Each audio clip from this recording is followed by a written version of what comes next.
9.5 సంవత్సరాల మీ కాలంలో తెలంగాణ రాష్ట్రం మీద పడి తెలంగాణ రాష్ట్ర ప్రజల సొమ్మును పందికొక్కుల్లాగా మేసి అడ్డంగా బలిసి ఈరోజు కోటీశ్వర్లైన మీరు తెలంగాణ ప్రజల గురించి మాట్లాడే హక్కు మీకు లేదు. ఎందుకంటే తెలంగాణ ప్రజలకు మీరు చేసింది శూన్యము. అమరులైన వాళ్ళ గురించి పట్టించుకున్నారా? అమరుల కుటుంబాలకు ఏమన్నా చేశారా? జైళ్ళలో పోయిన వాళ్ళకి ఏమన్నా చేశారా? ఉద్యమాలలో పాల్గొన్న వాళ్ళకి ఏమన్నా చేశారా? ఎవరికి ఏం చేయలేదు. ఉద్యమాల్లో పాల్గొన్న వాళ్ళని ఒక్కొక్కరిని మీ పార్టీల నుంచి బయటికి పంపించి ఉద్యమానికి వ్యతిరేకంగా పోరాడిన వాళ్ళని తీసుకొచ్చి మీ పార్టీలలో అందలం ఎక్కించి వాళ్ళందరూ కూడా ఈరోజు కోటీశ్వర్లు అయిన తప్పితే అసలు ఉద్యమకారులు ఎవరు కూడా ఈరోజు బాగుపడలేదు.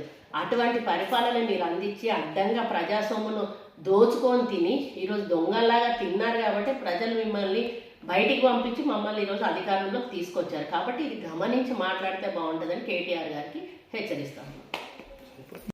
9.5 సంవత్సరాల మీ కాలంలో తెలంగాణ రాష్ట్రం మీద పడి తెలంగాణ రాష్ట్ర ప్రజల సొమ్మును పందికొక్కుల్లాగా మేసి అడ్డంగా బలిసి ఈరోజు కోటీశ్వర్లైన మీరు తెలంగాణ ప్రజల గురించి మాట్లాడే హక్కు మీకు లేదు. ఎందుకంటే తెలంగాణ ప్రజలకు మీరు చేసింది శూన్యము.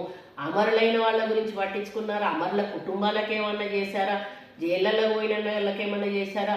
ఉద్యమాలలో పాల్గొన్న వాళ్ళకి ఏమన్నా చేశారా? ఎవరికి ఏం చేయలేదు. ఉద్యమాల్లో పాల్గొన్న వాళ్ళని ఒక్కొక్కరిని మీ పార్టీల నుంచి బయటికి పంపించి ఉద్యమానికి వ్యతిరేకంగా పోరాడిన వాళ్ళని తీసుకొచ్చి మీ పార్టీలలో అందలం ఎక్కించి వాళ్ళందరూ కూడా ఈరోజు కోటీశ్వర్లు అయిన తప్పితే అసలు ఉద్యమకారులు ఎవరు కూడా ఈరోజు బాగుపడలేదు. అటువంటి పరిపాలన మీరు అందించి అడ్డంగా ప్రజాస్వామ్యను దోచుకొని తిని ఈరోజు దొంగల్లాగా తిన్నారు కాబట్టి ప్రజలు మిమ్మల్ని బయటికి పంపించి మమ్మల్ని ఈరోజు అధికారంలోకి తీసుకొచ్చారు. కాబట్టి ఇది గమనించి మాట్లాడితే బాగుంటుందని కేటీఆర్ గారికి హెచ్చరిస్తాను.